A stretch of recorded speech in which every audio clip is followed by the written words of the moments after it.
શત્રુ છે પિતા વૈરી, જેઓએ તેમના બાળકોને નથી ભણાવ્યા. તે સભા વચ્ચે એવી જ રીતે નથી શોભતો જેવી રીતે હંસોની વચ્ચે બગલો.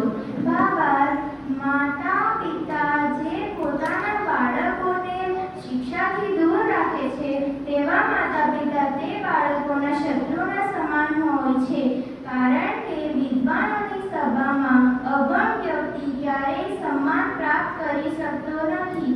તે હંસોની વચ્ચે બગલા